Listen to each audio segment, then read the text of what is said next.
Welcome to the Ron and John Show. I'm Ron. And I'm John. The Ron and John Show brought to you by in Goodfellow Air Force Base here. We're known coast to coast like butter and toast. We can make ISIS surrender or die, or make even the nerdiest guy look kind of fly. We can sing like we've been drinking all night long, and we can drink like we've been singing all night long. So if you're looking for a good time, don't you delay. Tune into the Ron and John Show, because me and this Ranger, we lead the way. Boom! Brother, welcome to another fantastic show. It's been an amazing week this week, right? Obviously brought to us by Veterans Lending Group, where we are licensed in all 50 states. We can ETS, PCS, and retire wherever it is that you go. And this week, we have the pleasure of being here at Goodfellow Air Force Base. Absolutely. Live show here, and we got a bunch of non-commissioned officers out here with us. Can we hear you all out there? Yeah! There you go. And we got Command Sergeant Major Louer over here in the corner. Command Sergeant Major Louer, thank you for your leadership, and thank you for having us, brother. All right. So, you know, it's been interesting. We've been here for NCO week this week, where the 344th MI Battalion is honoring our greatest competitive advantage, our backbone of our military, our non-commissioned officer corps. It's been great, hasn't it? It's been fantastic. We've, I think this is our fourth or fifth seminar that we've done. And the reception's been amazing. You know, just across the board, obviously got our PT in. Absolutely. Yeah, when, you know, Sergeant Banks and Sergeant Seitz asked me if we wanted to do PT, you know, I got a song that I was using to tell them how I felt when they asked. So I ain't scared of you. That's right. I ain't scared of you. No fear. Bring it on. Never ever had fear for you. I ain't scared of you. I'm right here. I'm right. We're in training today. Absolutely. We and did I told this them morning. when it came out, do not be scared of doing PT with a 56-year-old retired grandfather, okay? It will be a lot of fun.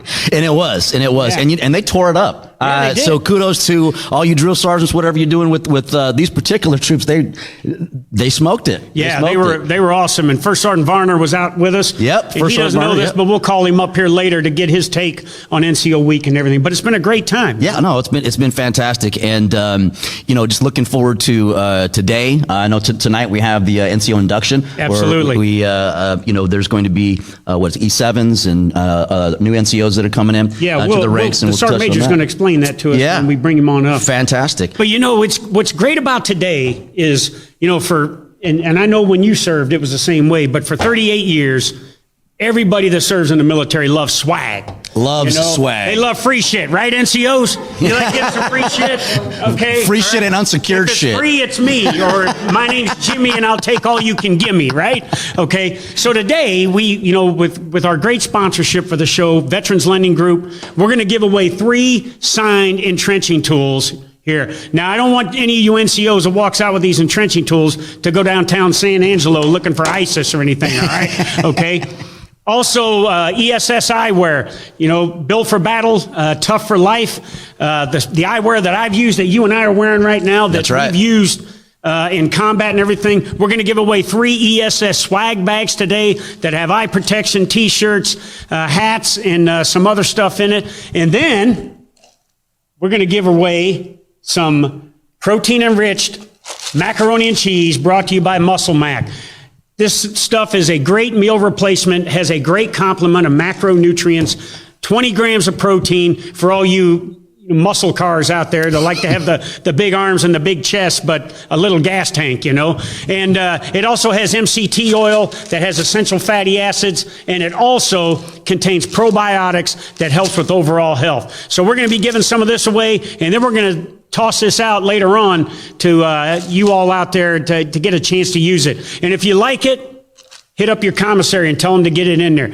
We already threw out 2. We did. And the drill sergeant over here, he caught one, you know, good. And in the NCO back here, she caught one in the cheap seats. So it was all good. It's all good. We're getting them out and slinging them. Absolutely. So, you know, when we have some guests as well lined up today, right? Yeah. Since it is NCO week and we want to, you know, continue in that vein, who do we have for us today? Well, so this whole thing started for us about 7 months ago when Sergeant First Class Seitz and Sergeant First Class Banks reached out to us and they said they wanted me to come and speak at NCO Week. And I thought, what a great time to not only talk about leadership and being an NCO, but also talk about transition. Absolutely. You know, and VA benefits and everything. Yep. And throughout all the seminars we've done so far, it's been great. So I think because Sites and Banks, this was kind of the vision that they had. Why don't we bring them up as our first guest? Absolutely. All right, Let's do it. NCOs, give Where it they up to at? Sergeant First Class Banks and Sergeant First Class Sites. All right, Banks, you're moving too slow. You're moving too slow. All right. Again. 1, 2. 5, 2, 1, down. Hey. Well, welcome, Sergeant Sites. How are you? I'm doing well. How you doing, sir? I'm doing great. And Banks. Banks has kind of been our Charge Day Fair for this whole exercise this week. Got the Cadillac of golf carts out there. I know. Cruising That's around right. Goodfellow. That's It's right. kind of a Russian personnel carrier. You know, it's low and slow, and it's a good flank target, you know, for a Carl Gustav. Oh, yeah. or something, We love you know? those. The So Carl G. it's not something that I'd want to go and battle in, you know. We can up armor it and we'll be good. Yeah. Hey, so I'm going to start with you, Sergeant Sites. So talk to us about the vision for NCO Week and what you all were trying to accomplish by scheduling this. We actually tried to arrange this at the beginning of the year, as you know. However, we face challenges as we go, and we've adjusted and overcome. But the vision overall is to bring morale to our troops, specifically the NCOs. That camaraderie, especially during challenging times, has been really significant. And that vision of building that esprit de corps and bringing out some expertise to be able to talk to our troops and being able to develop further beyond what we currently have here has been awesome. Awesome. How about you, Sergeant Banks? When did you first hear about this? You guys planned this together? I know I saw your name pop up a little bit later in the game, though. Yeah, so working up in the S3, you know, it was our responsibility to kind of put this thing together so that we can honor the NCO Corps here. And then for this year, we want to do something a little bit different for our induction ceremony. We wanted to recognize our newly promoted senior NCOs. So we're adding that into our NCO induction ceremony as well, because we want them. The Army, I feel, doesn't do a really good job as a whole of honoring the senior NCOs once they make it to that part. Like the Navy does a fantastic job. So Yeah. we kind of want to bring something like that to the 344th, and hopefully that, you know, this keeps going year after year so we can honor those senior NCOs, making that big jump up into those ranks. How many cases of beer does that equal? There's quite a few, quite a few.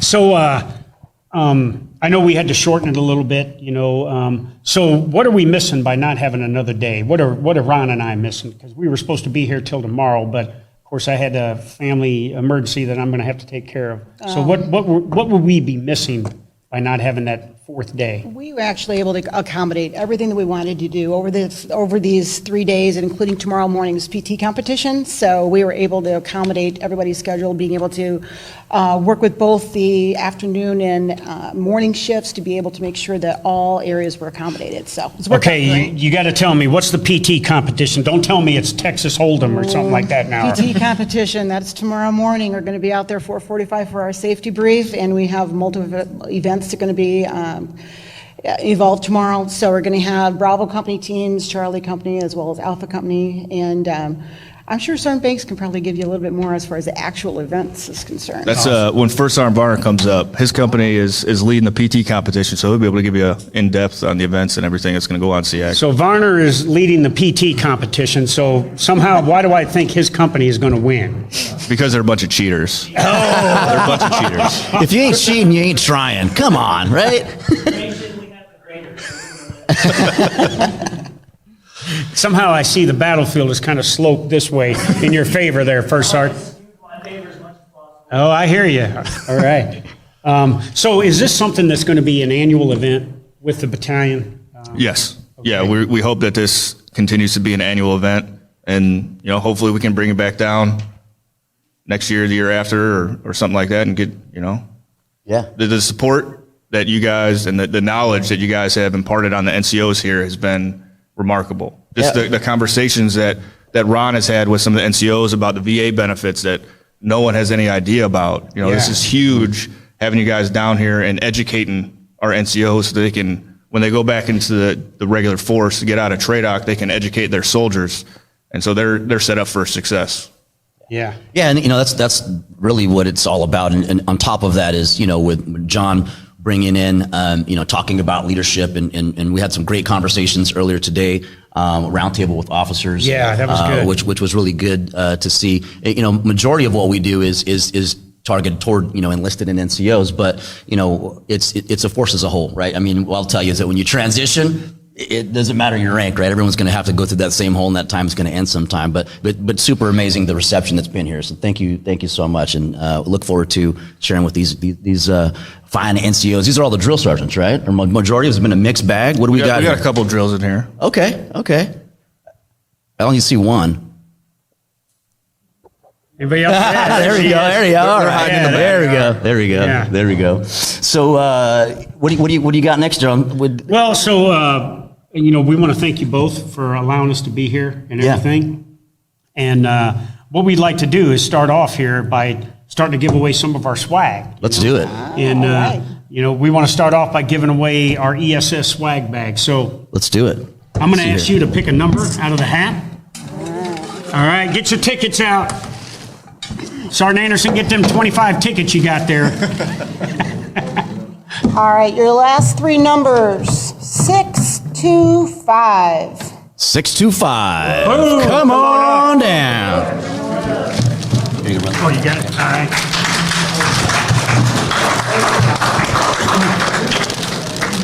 You guys weren't really excited for him. All right, brother, come on over. You're not on profile, are you? Okay, take a knee here. No, over here. So. All right, so, ESS, the #1 eye protection in the United States, part of the approved protective eyewear list that goes to all our troops in combat. So we got you some ESS eyewear in here, T-shirt, hat, and some other swag stuff. Our way of saying thanks for your leadership and thanks for what you do every day to make our nation safer. Thank you, sir. All right, appreciate you. Thank Now, you. You ain't going nowhere. Yeah. All right, we want you to ask a question of, me or Ron, or you can ask the Sergeant Major, you can ask whoever you want. So, Eric came in with a question. What exactly are we going to be going over today? I hadn't heard really too much about well, he's going to talk about your VA benefits. Do you know what your VA home loan is all about? I used the VA loan to actually buy my house this past year. Okay. Yeah. All right, good. You gonna buy another one? VA benefits. Not too much about that, no. So do you know what benefits delivery at discharge is? Do not, sir. Do you know when you need to get a separation health physical examination prior to retiring? I think 2 years prior. 2 years? Wow. Dang, dude, a lot of shit can happen to you in 2 years, man. No, we're going to talk to you about that, man, to make sure that not only you know, but that you can inform your troops who may be getting out, and will need to know what their VA benefits are all about. Because these benefits aren't something that's given, you've earned them. So we want to make sure you're educated. So that's what we're going to talk about. All right, thank you, sir. All right, give it up to Staff Sergeant Raines. Climb to glory, brother.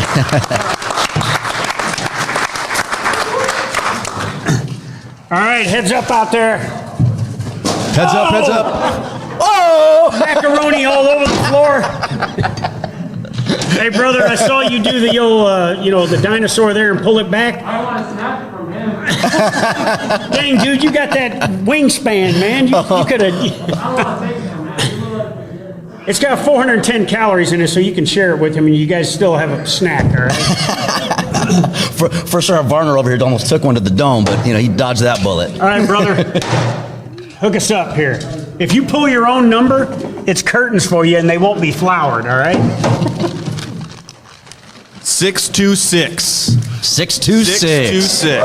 Oh, Hey. look at this guy. Yeah.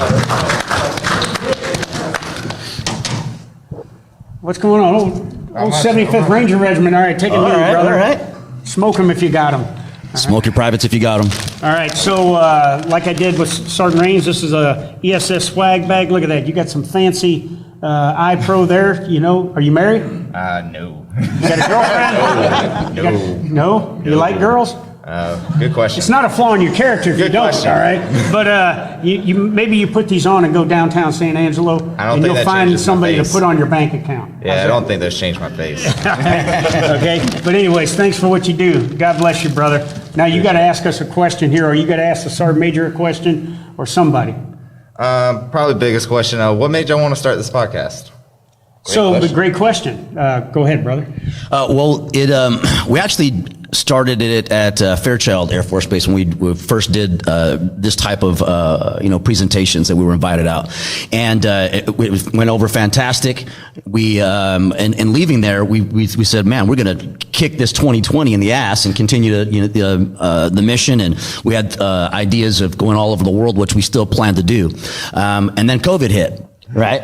Then when COVID hit, we thought, well, how can we still continue to get information out to the majority and all audiences? And that's how it was born. We started up just popping up our laptop the first time. I think who was our first guest? It was just you and I. It was just you and I. We had the U.S. Cyber Command. Cyber Command. Yep. We had Lyra Petrie. We've had Dan Solomon, president of Muscle and Fitness. We've had Pat Miletich, UFC Hall of Famer. We've just gone across the spectrum of not only military leaders, but also people that are successful in sports and business that can talk about what it takes to be, physically, mentally, emotionally, technically, and tactically proficient, and how to be successful in the future. Because what we're trying to get after is, while you're in, you got to be ready for the worst day of your life. And when you transition, you got to transition properly so you can have the same purpose when you get out. And so that's why we're really focusing on this stuff. That's cool. All right. Congratulations, Sergeant Thompson. Thanks, brother. All right. Yep. All right. We're going to give out one more swag bag here, and then you guys are we're out. back to the cheap seats. All right. All right, 612. 612. Well, this side is just tearing it up. 612. Must be. Oh, it's so See ya. There he goes. One of 10 tickets Anderson has in there. All right, Sergeant Anderson, come on in, take a knee. All right. Sergeant Anderson, how many times did you come up and put a ticket in there? All right, well, we appreciate your leadership and everything. So you get the same swag bag as him. I forgot. You also get a signed SEAC baseball card here, all right? And Thompson and Range, you got to come back up here after a while and get your stuff. So, nothing in life is free. You got to ask a question. It doesn't necessarily have to be of me or Ron. It could be of your Sergeant Major or whoever. When it comes to getting the VA loan to rent houses and whatnot, what's the process for that? As in you want to buy a house and rent it out? Yes. The process is, first you get pre-approved to purchase the home, right? Then you find the home, put the offer, close on it, right? So you must have the intent for it to be your primary residence for the first 12 months, right? So we say intent because what happens if you come down on orders, so on and so forth, that's okay. Once the next step would be to identify a property management company. And a property management company, what they do is they are responsible for renting, marketing, advertising, evictions, maintenance, so on and so forth, right? They usually charge anywhere from 8 to 10%, depending on where you're at. And they report to you. They cut you, you make sure your mortgage is taken care of, and they cut you a check every single month, minus any maintenance or and their fee. And it's a fantastic thing because it gives you peace of mind. You don't have to worry about it. You're getting that mailbox money. Right, at that point. And then you know what you do next? You go get another one. Ooh. And then after that, you know what you do next? Another one. Another one, another one, right? Like DJ Khaled, right?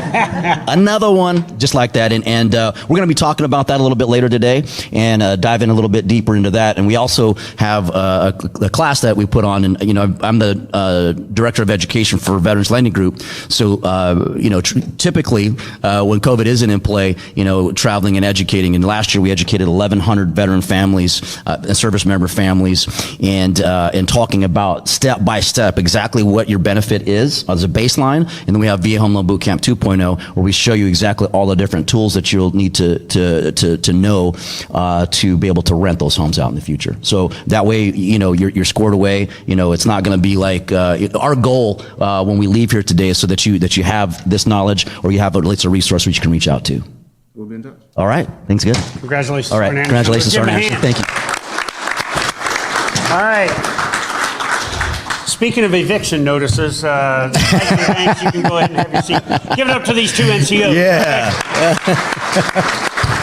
I I gotta let some more macaroni fly. Yeah, go ahead, man. Let's see. Let me go fly this way. Oh, save! All right. Hey, so, Ron, what was great about this NCO week this week is all the leadership discussions we had. Yes. And we all know that leadership matters in everything that we do. Right, And, absolutely. And so I was just impressed with some of the discussions we had this week, Yeah, and the questions that came up, and the small group discussions with the NCOs, Yeah. and it shows that y'all care. I think that's the biggest theme that I've seen and received is that the care that this NCO Corps has, not only for the troops out there, but also for peers in themselves. Yeah, absolutely. So I think it's an appropriate time to bring in the senior enlisted leader of the 344th MI Battalion, the Battalion Command Sergeant Major, Command Sergeant Major Louer. Bring it on up. There we go. Let's hear it for the Sergeant Major. There you go. Standing guard. Put it up. There you go. There you go. Standing guard. There we go. Hey, welcome, Sergeant Major, and again, thank you for allowing us to be here this week and to participate in this awesome event and to spend time with our nation's greatest competitive advantage, our non-commissioned officers. Absolutely. I'm glad you guys were able to make it down this week. So, as the Command Sergeant Major of the battalion, what is the importance of this week? What does this mean to you as the senior enlisted leader and the principal advisor to the commander? Sergeant Seitz kind of hit on a couple of things. When we started talking about the tenets of the Army profession, right? Military expertise, building cohesive teams and mutual trust, creating that environment of shared understanding, getting after some of the principles of mission command, and really, furthering the stewardship of our profession. That's, getting after the heraldry and really understanding it and sharing that collectively with everyone. Awesome. Since you've been on one or two of our seminars here, what do you from the experience that you've seen us do, what would you do to suggest that to other units? Do you think this is something that a component of what we're delivering and how we're delivering it? We're talking about leadership, talking about transition, what are your thoughts on that? Just speaking from my experiential relevance, I think it's absolutely imperative that we try to look beyond what the traditional realm is. I talk often about pluralistic ignorance, and not in a malicious intent, but just this is the way we do business. This is the way we continue to do business. There may be a better way, but we're going to continue to do it the way we know. And it comes down to familiarization, right, or familiarity. And there's a lot of opportunities and things that you can explore innovatively to really relate to your soldiers and share information. Yeah. So your battalion is responsible for training some of our nation's, most critical people, our intelligence folks. So you see a lot of what our nation is providing to the United States military. So give us your thoughts on the men and women that are entering service, and that as they pass through your ranks here in the battalion, give us your thoughts on them. Sure. So the nation as we understand it right now, only about 20% of the population can actually is eligible to serve in our great armed forces. Not just the Army, but just collectively the Department of Defense. Of that 20%, less than 1/3 of 1% actually gets the opportunity to do that. And I tell you, the soldiers, the students that are coming into the Army today, the soldiers that are coming in, their ability to process information is just overwhelming. Yeah. I like to use my daughter as an example. I walk past her room sometimes, and she's part of the Generation Z. And she'll be in there, and she'll be FaceTiming and, creating TikTok videos, doing her homework, listening to music. And just her ability to process the amounts of information from different streams is just overwhelming to me. I think, and I had this conversation yesterday with one of my first sergeants, First Sergeant Hillary Roberts from Charlie Company. And we were talking about that. The ability to process the information is phenomenal, but there's a give and take to that, right? Because the information is at everybody's fingertips these days, the iPhone. there's a bit of a challenge with retaining the information. Yeah. You gotta understand information asymmetry, and it's not just about having the information, it's the applicability of that information these days. But I think that's the way of the future. I think that's where this next generation is going to take us. Yeah.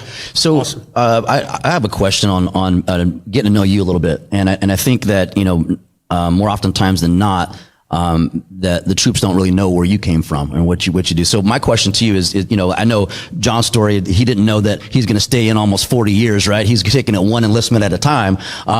When you came in the Army, did you look at it as this is what I want to do? And what led up to you making that decision of, I'm ready and taking command? Absolutely. So when I first came in, I was a National Guardsman, and I was interested in the military. I came from a bigger family, and I thought the military would be in my future. Both my parents were veterans, but I didn't know exactly how it was going to pan out. But to pave my own way, exercising disciplined initiative, I was seeking moral, social, and economic incentive. And categorically, you could find almost every reason, everybody that joins the Army is categorically falling into one of those categories. It's either that moral aspect, maybe they're seeking social incentives, or it's the economic perspective. And when I came into the National Guard, it was a part-time thing. I was just trying to figure it all out. And but I really liked it. I really enjoyed my weekend drills, and I was a split option, so I came in as a junior in high school, only 17 years old. So as soon as I was eligible for active duty, I sought out that opportunity and I seized it, and I never really looked back. It wasn't long after I joined the Army on active duty. It was July of 2000, almost just over a year later, 9/11 occurred. And then, of course, the social aspect, the economic aspect kind of fell secondary to the moral aspect of what we were doing. And, I spent almost 18 years in the airborne and special operations community.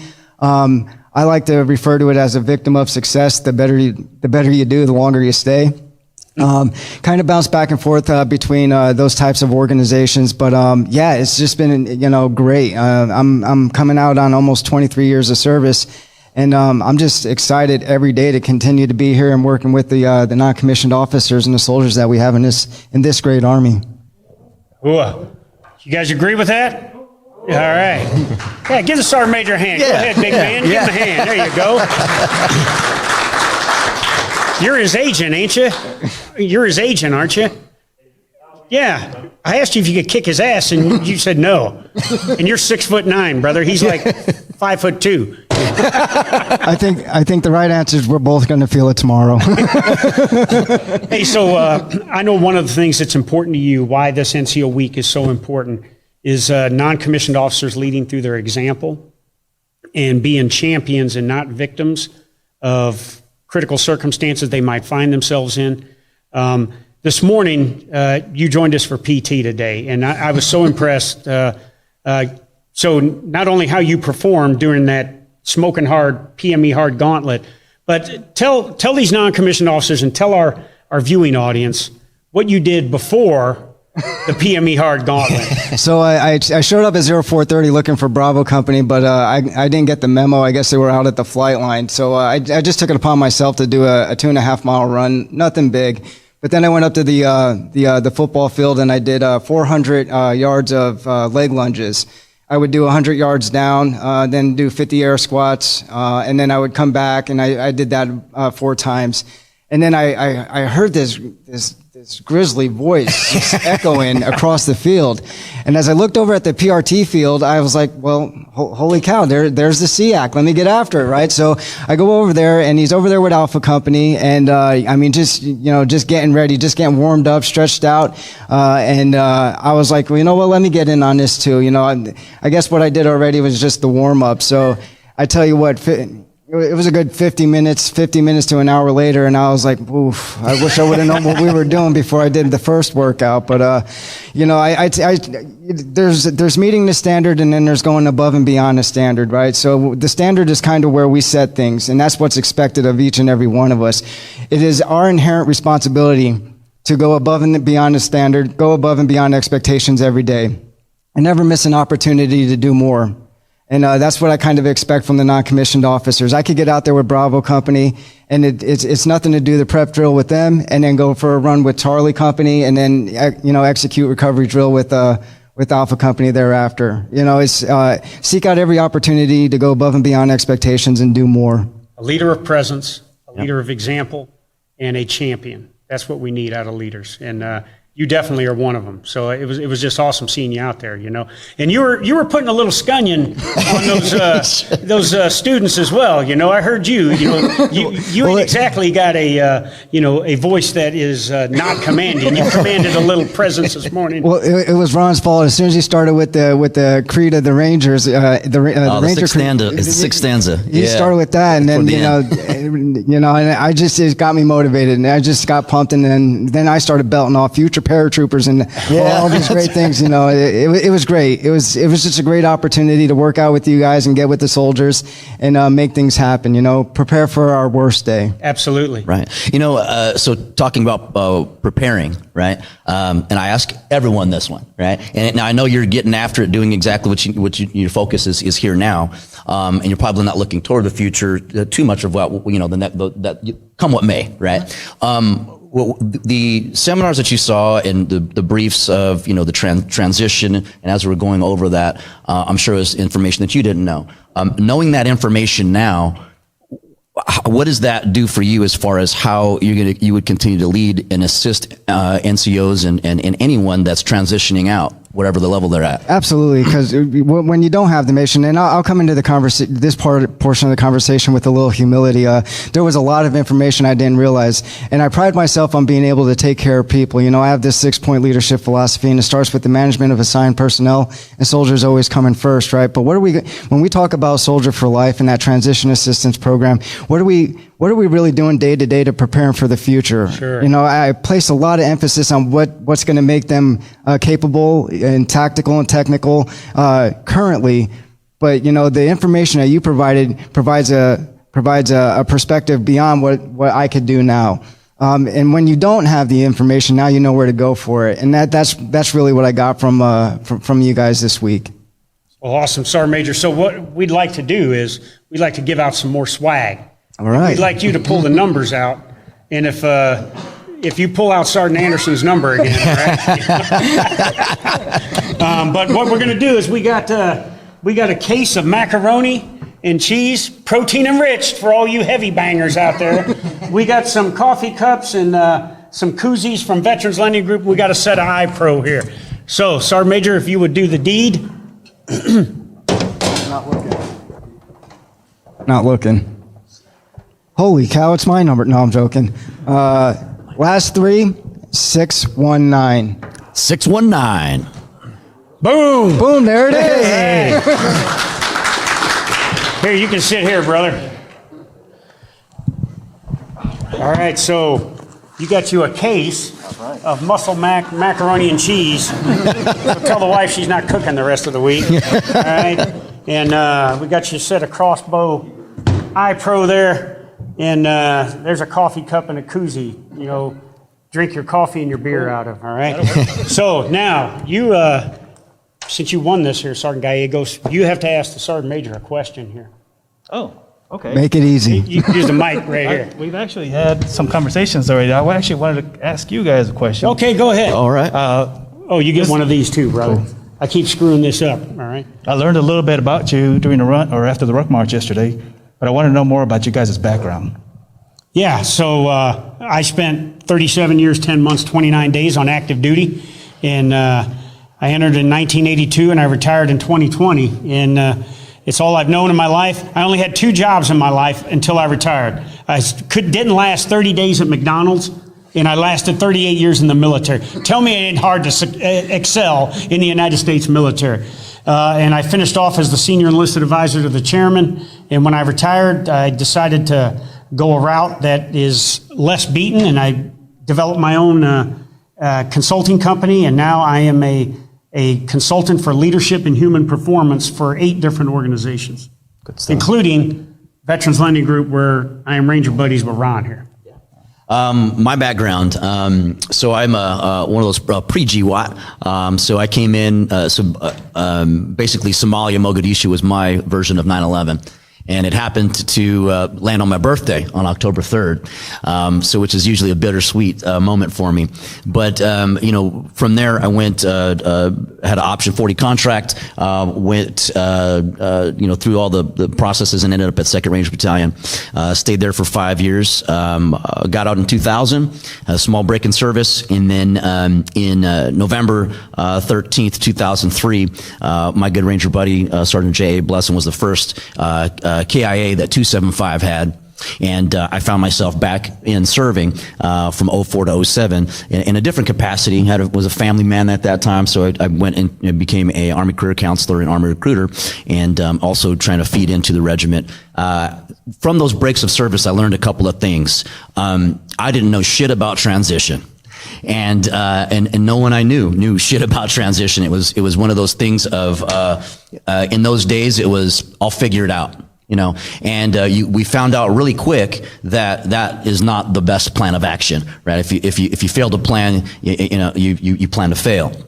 So through different jobs that I had, as a failing transition veteran, one day I found myself at the diving into a half bottle of Crown, half gallon actually of Crown, blew a .27, had a gross 3-car collision. Thankfully, I didn't hurt anybody, and that was my wake up call to do something different with my life. And that 5.5 years ago, I got into the lending business, and not because I thought mortgages were sexy, because they're definitely not, right? But I saw that there was a void in education with our service members and veterans. We didn't know anything about our own benefit, and why would we even want to talk to somebody that's, as John says, that has the big pinky ring and the big collars, right? And so in doing that, I also saw that there was a void in assistance with our VA benefits and claims and benefits, because one of the things that we ask in applying for that VA loan is, are you receiving any VA claims and benefits? Because 10% or more, you can actually waive your funding fee, which is actually this year Purple Heart recipients received that benefit as well. And then I got into suicide prevention and interdiction, because a lot of my friends were starting to kill themselves, and that was something that a few buddies of mine took on, and from there, learning the resources that we're going to be sharing with you later today is the culmination of all those exciting times and very painful times, especially when you lose some friends along the way. But as we do, as we continue to persevere, right? We drive on. It might be a cloudy day, but the sun is always shining above that. And here we are today. And I never thought that I'd be sitting here next to SEAC, and now we're doing these type of events, and we're going to be pushing that across the country and then next all over the world. Great. All right. Great. Thanks, Sergeant 𝘕𝘂𝘕𝘂𝘕𝘂𝘕. Give him a hand. Enjoy that macaroni and cheese, man. All right, Sergeant Major, you going to pick another one here? This one's my number 2. No, that's a terrible joke. 620 are the last 3. 620. Oh my God, really? Oh man. Over here. Now, Here for the macaroni. Everybody saw I didn't look, right? All right. Here's your protein-enriched macaroni and cheese. There's your coffee cup and your koozie, and there's your iPro. All right, so the mic is yours, brother. All right. Thank you guys for coming out here, first thing. But one question I want to know is, what's the most important thing that, as soldiers, we could do every day? Is to take care of yourselves so that you can take care of others. That means you got to be physically, mentally, and emotionally prepared. And you got to have a learning leader attitude. Every day you want to get better. Even when I was the senior enlisted guy in the entire U.S. military, I knew I had to learn and get better every day. Because the minute you shut off learning and growth, you can easily find yourself irrelevant. And when you're irrelevant, it's easy for other leaders to marginalize you and not utilize you properly. So every day, You've got to validate your credentials as a leader. And that means you're doing the basics every day. That's PT. That means you're enforcing standards. That means you are teaching, coaching, and mentoring those that are within your span of control. And if you're a drill sergeant, it's the future of our military with those young privates that you have there. Every day you got to be that way, because every day could be the worst day of your life, or could be you preparing a young man or woman to deal with the adversity of their worst day of their life. And that could be in combat, that could be back home with a bad accident happens, or it could be something financially. The more you lead through your example, and the more you provide that through your example leadership, the better off your young men and women are going to be. And it starts every morning for what are you doing to challenge yourself physically every day. Fair enough? Thank you. Go ahead. All right. Oh, we're going to keep him up here? Because I got a story. Oh, we're going to save that. We're going to save that Yeah, one? we're All gonna right, save that all till right, we- all right. Good deal. No, wait a minute. He's going to answer your question, dude. You're trying to run out with your macaroni and cheese here now, man. Sorry, guys. Just gonna pass some of this in. You know, obviously, what SEAC said is paramount. I would say that's that foundation. Other than that is I know that with the generations that are coming in, and I can speak this because as a recruiter, I know that I've seen them change. Even the years that I was recruiting, and I would say understanding, right? Understanding. And because we're really quick, and this has gone over every single year, right? Year over year. What the hell are they bringing us, right? Drills are like, what the hell are they recruiting? What the hell are they bringing us? And the thing is that it's not going to change, right? Well, there's always going to be changings, right? But that level of understanding of what's that person's story, right? And trying to understand that and instill some leadership, discipline, and compassion, but to build that resiliency, because they're not getting it at home. We know that, right? Not as much, right, as it probably perhaps should be, or perhaps they are, and it's just a different generation. But as NCOs and soldiers every day, we have to adapt, and overcome those things we still have to continue that fight. Not only that is the veterans that are, when they get out, what kind of experience are they going to say about our great Army? Are they going to say, man, Sergeant 𝘵𝑚𝑒𝑙𝑠ky, screwed me over? Or are they going to say, Sergeant 𝘵𝑚𝑒𝑙𝑠ky squared me away? And every day, that's something that you have to think about, is as you're leading your soldiers, is little understanding of what's going on with them. And I remember one of the, so I served with Stan the Man McChrystal, right? General McChrystal. And one of the things that I remember from him is him and Command Sergeant Major Magana. But walking through the quad, I was a private there at 2nd Ranger Battalion for 3 weeks. And as they walked by, they said, Ron O'Farrell, how are you? And I was like, holy shit, how do they know me, right? And I don't know what it was or how they did that, but it made me feel a little special. They just asked me, after I had my surgery, they were right there, asked me about my background. Those little things meant a lot to me, to where I was able to say, wow, I'm really, they care about me here. And it's more than just, going through the strokes. All right. You can take off now, but don't go too far. Yeah, we got something for you. We got something for you. All right, give it up for the first sergeant here. We got one more, Sergeant Major. One more. All right, one more. Let's see what we got here. Yeah, that's it. Last three are 632. 632. 632. There he is. Is that you, brother?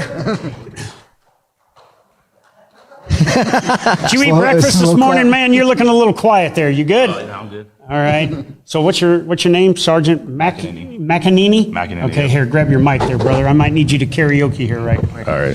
So here you go. You get your Veterans Lending Group coffee cup and koozie, and the highly sought after Muscle Mac protein-enriched macaroni and cheese. All right. Kids love macaroni and cheese. That's right. And there you go. You get a SEAC baseball card. All right. Awesome. What's your question? I think my question would be, in your opinion, going around talking to troops all around the country, What's the biggest thing a benefit they have that's being underutilized?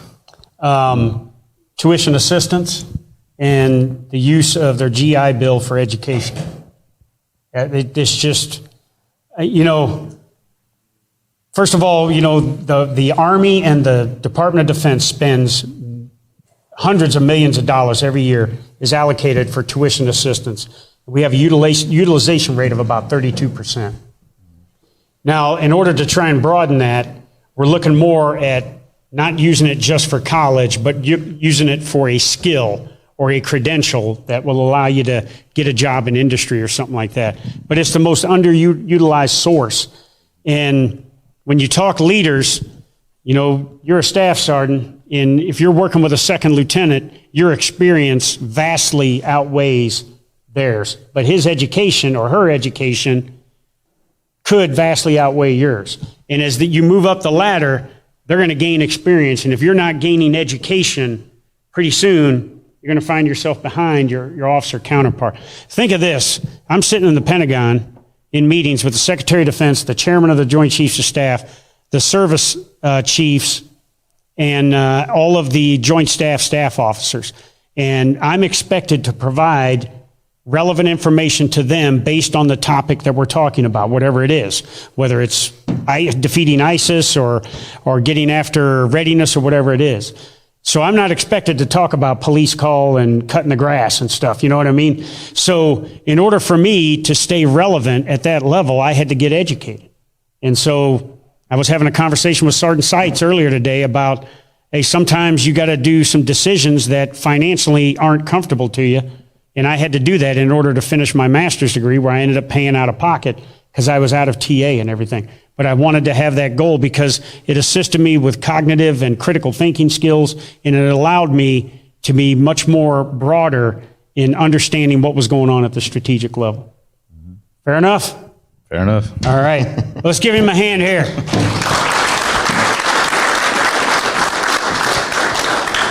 And Sergeant Major, thanks for being here. Thanks for your leadership. And we hope that you'll invite us back again, because we'd love to come back. Absolutely. We'll see what we can do next year. Give it up to Sergeant Major. All right. Coming in hot. Oh. Here we go. Heads up. Oh. You could have had a twofer there. Okay. That was awesome. What do we got next here? It was awesome, and just hearing, I think it's important to hear from leadership and learn a little bit about them, and their background. Again, getting that understanding, right? And hopefully, you all, hearing, where the Sergeant Major is coming from, his background, it gives you a little bit more insight on what that is. And, it was great to hear. Yeah. So I think we ought to bring a guy back up here and kind of talk about the time we've had with him. He was the guy that kind of honchoed the PT we did this morning. Right. And so let's bring First Sergeant Varner back up. Let's bring him up. Yeah. We'll let you sit over there this time, brother. I hope you got your Fitbit on, because we're asking you to walk back and forth and everything. And I hope you get your steps. Yeah, you got the Garmin just like me, So I think this will be. How many people are here in your company? So in the company we have right now. Right. Yeah. I'd say probably. Raise your hand if you're an Alpha company. All right. That's what we're talking about. So check this out. I got a quick little story here. So this morning, we're doing PT, right? We're all doing all these different exercises, tire, flips and all that other shit. And, SEAC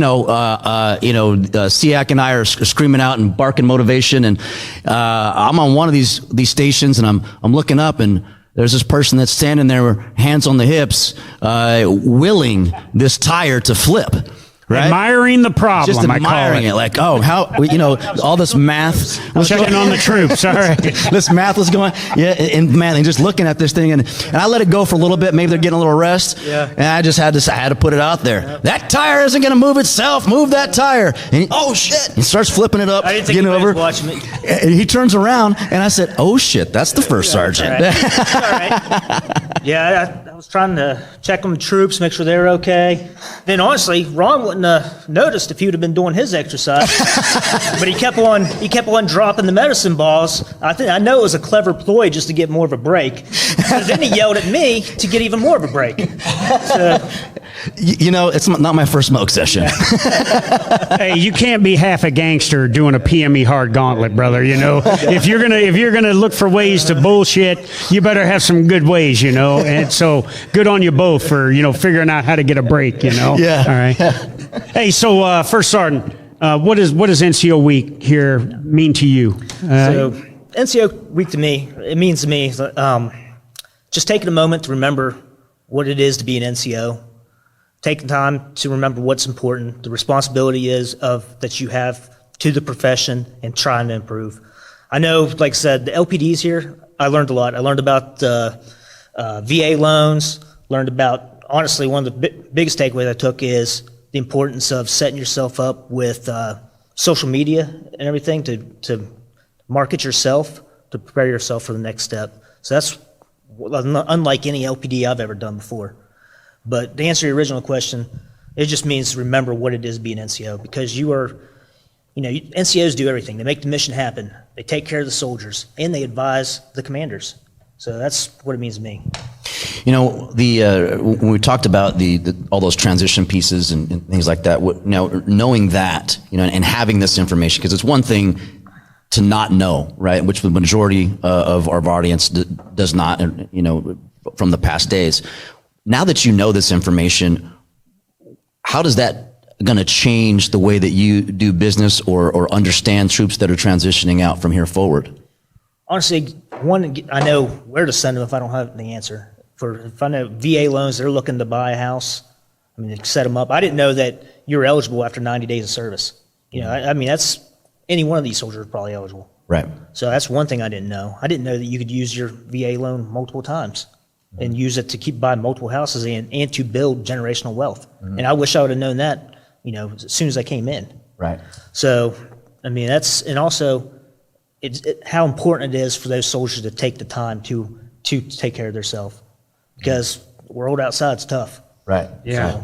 So, one of the things we've been talking about this week here, we're going to talk about it here on the Ron and John Show, brought to you by Veterans Lending Group, where we can ETS, PCS retire wherever you go, in all 50 states. Boom. One of the things we talked about for transition, and that I've really focused on, we live a life in the military of selfless service. As enlisted leaders, as non-commissioned officers, we are expected to take care of others before ourselves. And the landscape changes when you get out, whether you retire or whether you ETS or whatever, where all of a sudden you have this professional military reputation that is all based off of selfless service, to where now, in order to be competitive in the corporate market, you have to have a highly attractive personal brand, that's marketable. And also then networking, we talked about, that you got to have a network because between that marketable personal brand and that network, it will equal opportunities. So what is some advice? You mentioned a little bit some stuff here. What is some advice that you would give to your non-commissioned officers in order to get after that? You can't change, your professional military focus and everything like that, but what can you do to get people to see themselves better so that there's an ease of transition when the end does come? Because it comes for all of us. It may come at 37 years, 10 months, 29 days. It may come at 20 years. So your thoughts? Honestly, I think one of the biggest thing is just being a respected leader instead of a feared leader. Yeah. Because you never know when your soldiers are going to be getting out and when they could be your boss somewhere. So you could have that specialist that got out of the Army, 10 years ago, and here you are trying to enter the civilian market. You're doing an interview, and that's your boss. So, but if you're respected, then they're more likely to help you out. Then also just keeping in touch with people. Yeah. It's too easy to PCS and lose touch with everybody, but try to keep in touch. It also helps you out with your mental abilities too, because reach out to your friends, keep in touch with them, and if you're going through stuff, they can help you out. That's one of the things that that you miss the most, if you haven't had a separation of service, is the people, right? You miss the people, you really do. And I know not a lot are on social media for various reasons, but that is a huge area to connect, reconnect, and network. But a question for you, and it's the same question I asked the Sergeant Major, is just so the audience and your company could get to know you a little bit more. When you came in, what were you thinking? Were you like, I'm going all the way with this career? And did you see yourself being a first sergeant now? And what does that look like for you in the future? Because you got some gas in the tank still. Yeah. So I came in I joined a little bit later. I joined when I was 21. So I joined in 2005, I worked at West Virginia University Hospital for 3 years. It was a dead-end job. So I got tired of applying for jobs because I had no real marketable skills, so I joined the Army. I wanted to do 4 years, take the training, get out, probably work at some agency somewhere. Then once I got in, I decided that I really liked it. So then I re-enlisted. Then I re-enlisted again, and I kept on re-enlisting, and so here I am. But no, I never thought I'd be a first sergeant. Honestly, I never, from the very beginning, I didn't think I would. But like I said, I've done recruiting, I've done AIT platoon sergeant, been to Iraq, Afghanistan, was with Defense POW/MIA accounting agency. So I've done a little bit of everything. But I wouldn't trade it for the world. Just the people I've met, the missions I've done, and the experiences that I've experienced. All right, so you're going to help us out giving away these entrenching tools? I will. All right. Where's my number? Can I put mine back in there? No. All right, so we got 3 entrenching tools here. Anybody know the significance of this other than what you were issued it for? It was a couple of years ago. I was a little concerned about potentially a lack of focus in Washington, D.C. on the fight that our troops were in terms of dealing with ISIS as well as long-term power competition and other things. And I went to Raqqa, Syria to see the fall of Raqqa. As a matter of fact, my story is I showed up in Raqqa, Syria, and ISIS surrendered 4 days later. That's my story, and I'm sticking to it, First Sergeant. When I go to the hollers in West Virginia, the VFWs, that's a story I'm going to tell, all right? They don't have internet there, so they'll believe you. But, I just said, I saw how resilient the enemy was and how tough of a fight it was. And I finally said, these assholes have 2 options. They can surrender or die. And if they surrender, we will treat them humanely, safeguard them to their detainee holding facility cell, give them 3 hots and a cot, and give them due process. But if they don't surrender, then we're going to kill them with extreme prejudice, whether that's dropping bombs on them, shooting them in the face, or beating them to death with our entrenching tools. And little did I know, just by saying something like that, and the media got a hold of it, it went viral. And, it caused me to have a tough time because there was a lot of professional jealousy after that on why a senior enlisted leader was making a statement like that. And then there was some political motivation and trying to weaponize what I said as something other than what it was to inspire the troops and intimidate the enemy. And so now I've been signing entrenching tools for 2 years, and I'm up to about 1,000 members of the E-Tool Nation, and we are going to rise up and we are going to take down Russia, China, North Korea, Iran, or any other terrorists with this E-Tool. So, First Sergeant Varner, if you can assist us, we want to add 3 more members to the E-Tool Nation today. All right, last 3, 641. 641. Hurry up! I'm tired of John swinging this E-Tool around. Look at! Oh, he's like, oh, wait a minute, my shit's around here somewhere. Come on up, brother. Hey, you got to come over here, all right? Okay, so Ron, you grab the handle over there. You grab in the middle. Can you get the E-Tool there, Phil? Oh, all right. Good. All right, what's your question, man? So my question is, I guess for all 3 of you, so we talked a lot about the positive aspects of the NCO Corps and going forward. What are some of the pitfalls that you guys have seen from the NCO Corps in the past that we can change to make it more of a, I don't know the word I'm looking for, a more of an advantage? So what can we look at to improve on? So I will tell you the 2 things that we need to improve on in our NCO Corps. One, we've got to eliminate professional jealousy, and we got to stop. We want to blame things on officers that are doing things to us to marginalize us or make us irrelevant. When in reality, we do it to ourselves generally. And then when someone else within our peer group of non-commissioned officers rises up and excels above others, sometimes instead of, acknowledging and congratulating that person, we want to say, well, he's just the first sergeant's pet or something like that. Or, we got to get rid of that, because in the end, the more there is infighting within the non-commissioned officer and petty officer corps, the more officers will not look to empower us and execute mission command and give us duties that are commensurate with what officers are doing and allow us to execute those without being micromanaged. So I get rid of the professional jealousy and stop blaming things on the officer corps that we control. That's what I would say. I would say, kind of piggyback of the officer roundtable that we had this morning, and that's communication and not having that assumptive leadership.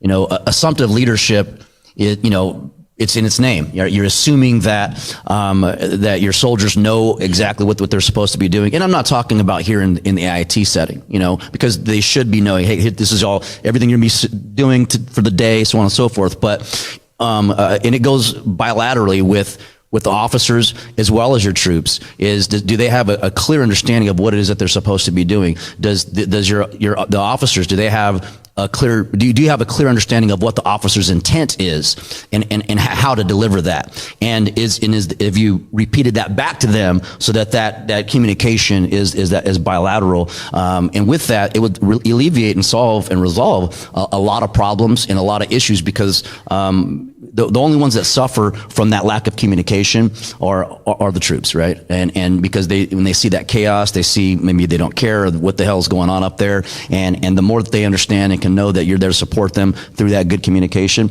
that's what I would say. No, wait a minute. You got to answer the man's question here, First Sergeant. What kind of outfit are you running over here, man? I'm trying to get these equals out of here. No. So my opinion on that is, like I said, just being extremely competent in your job, because NCOs, if they keep on failing the officers, then they're going to keep on, not giving you the responsibilities, not giving them respect. But the more competent you are, the more, doctrinally sound you are, the more it lends to your abilities as an NCO. Cool. All right.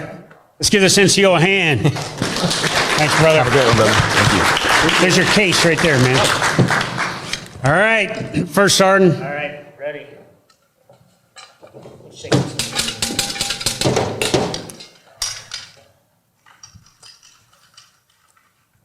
616. 616. 616. Ooh. It's not 919, it's 616, so you might have to turn your ticket over, all right? You mean to tell me we gave out a ticket and that person ain't here to receive it? That's Anderson's second. Yeah, there it was. All right, let's go for another one. Twice. Done. 613. 613. Oh, there we go. Come on over here, brother. Take a knee. I want you to grab the stem there. All right.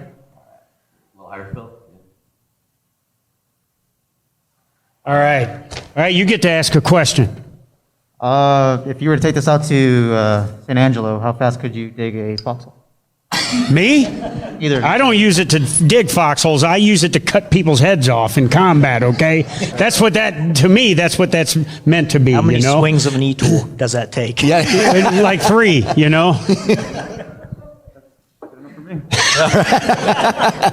Oh, man, as long as I have one sock, you know what I'm going to use that for. I don't need to dig a very big hole. Rangers don't use foxholes anymore anyway. All right. Congratulations, Sergeant. Thanks. All right. All right. First Sergeant, our last one. The last one, 634. Oh!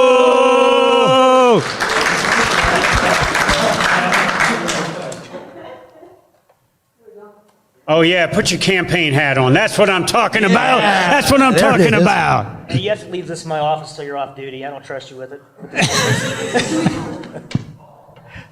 Okay.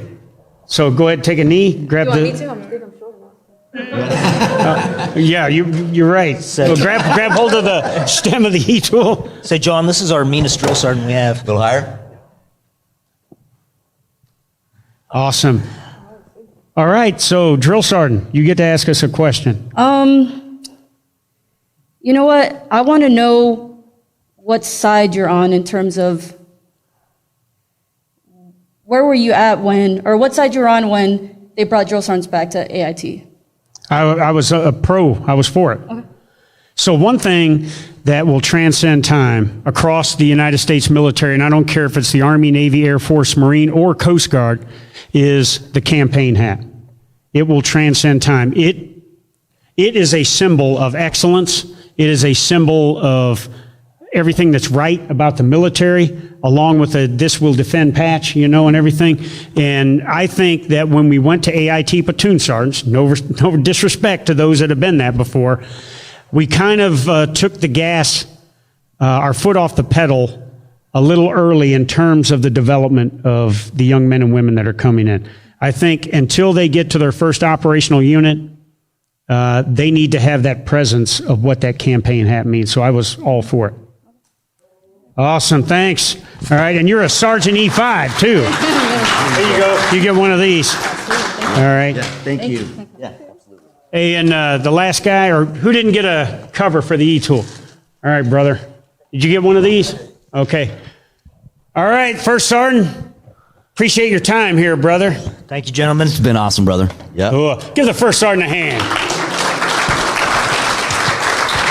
All right, brother, I think we're about done, huh? I think we're about done. But you know what? You know, we usually have rapid fire, but I think what we need to do is rapid macaroni. Rapid macaroni fire here. Yeah. All right. I think we all need right, to do all that. you NCOs out there, get ready. All right, can you spin that around? All right. Get ready for your rapid macaroni and cheese fire coming at you. Here we go.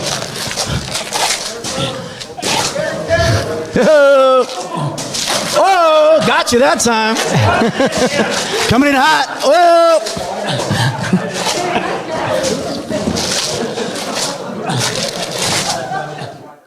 Dang, guy, Eagle, think you got enough of that shit?